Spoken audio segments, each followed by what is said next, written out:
greetings, ladies and gentlemen. This is Sports News Stream, and I'm your host, Vernon F. Miller. We're also known as SNS. You can check us out on Twitter, SNS USA, Facebook, Sports News Stream, Instagram, Sports News Stream. We're basically everywhere on social media platforms.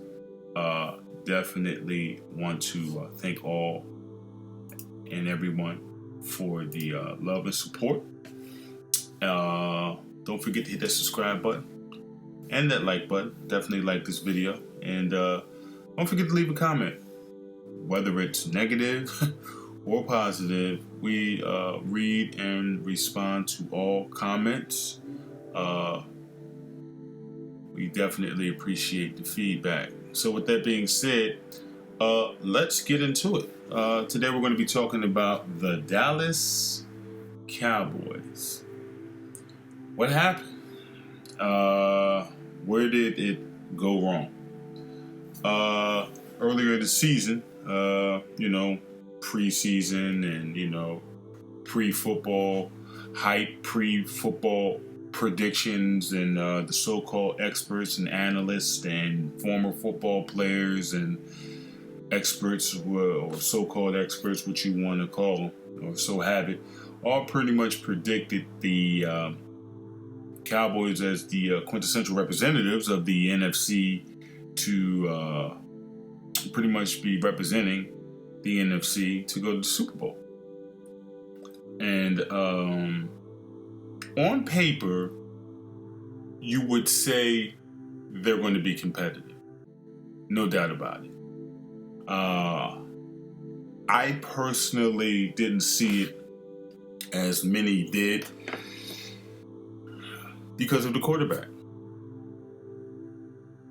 I don't think Dak Prescott is as good as the consensus believed in the beginning. A lot of individuals are now believing, or a lot of his peers or journalists or analysts or whoever are starting to, see what it's really worth.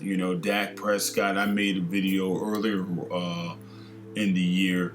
You can go check it out on our channel on YouTube about Dak Prescott pretty much commanding $40 million a year, especially being that Carson Wentz he's getting about 32, somewhere around there, and Goff pretty much is, getting around the same. And Dak Prescott last year looked like he outperformed Carson Wentz and Jared Goff statistically. So I get it. He's shooting for the stars, hoping land on the moon. I get it. I understand it. However, for you to command that type of money, you got to ball. And you can't look like, the second coming of Tom Brady when you're playing those below 500 teams, those teams walking into the game 3-9 or 2-10. And then when it's time to play a formidable opponent or a team, your nemesis, your arch enemy, division on the line, and you guys can't even get in the end zone. Unacceptable. Now, don't get me wrong. I'm going to be honest and transparent as possible. Born and raised in Philadelphia, currently residing in Philadelphia, so it's obvious who my squad is. But I like to keep it. I like to keep an objective mind on it. I like to be as transparent as possible. I personally thought it would have been a lot more competitive. I thought I even gave the Cowboys the slight edge. I thought the Cowboys may have had too much offense for that Philadelphia Eagles secondary. Monty Cooper, Gallup, Ezekiel Elliott coming out of the backfield, Jason Witten. I thought they were going to be. I didn't think Ezekiel Elliott would be too successful running that ball. Maybe later on in the game, as time wore on, But I thought Ezekiel Elliott would be more effective coming out of the backfield. You know, them little small button hooks, little screen passes, coming out of the flat, coming out of the backfields, attacking the flats and stuff like that. I thought he would be more effective that way. But nonetheless, I understood the Cowboys having to pound the ball. I understood the Cowboys having to commit to the running game somewhat. It just seems like they weren't successful. And when you sit back and you really look at it, in order to be a championship team, you have to have a quarterback that can make the throws when it's time to make the throws. Now, granted, his wide receivers weren't helpful in his mission, Dak Prescott's mission. Gallup dropped the pass in the end zone. Jason Witten dropped the pass. Amani Cooper was just pretty much non-existent.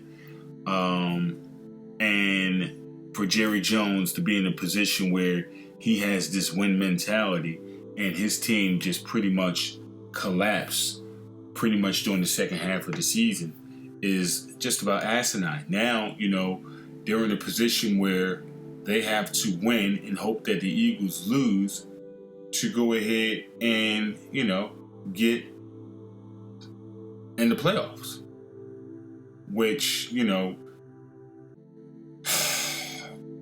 it's ridiculous. You got a running back who's getting, an insane amount of money, who held out to get this insane amount of money, and he's been average at best. But who's at fault at the end of the day when you really have to sit back and take this all into account? And I have to give it to the head coach. Got to give it to Jason Garrett. Have to give it to him. He's obviously lost the locker room. He's obviously indecisive when it comes to critical moments and decision makings of certain points of the game. And he's standing on the sideline like he has no clue of what to do. No clue. Jason Garrett will be fired at the end of the year. He probably will be fired before the Super Bowl coin is tossed in the air. It was a telling sign to me when the Dallas Cowboys tried to go ahead and muster up a drive. The drive didn't work, and Jerry Jones got up with his team and walked out of the press box before the offense got off the field. That was a telling sign for me right there. Dallas Cowboys definitely have some decisions to make. They're going to need a new quarterback. They're going to have to go get a new head coach. They got to go get a new quarterback. And Amani Cooper might have just outplayed himself for a big-time contract. John Gruden's looking like a genius right now. Because he knew something Jerry Jones did. And he got a first-round pick for it. So, with that being said, hey, it's going to be interesting to see how this offseason plays out for the Dallas Cowboys.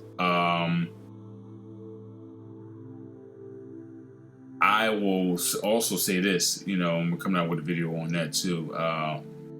According to some sources, Deshaun Jackson may be available for the second round of the playoffs. Not saying that the Eagles can get there, but if they do, oh boy. Well, with that being said, that's all we got for right now. Thanks for the love and support. We're on to the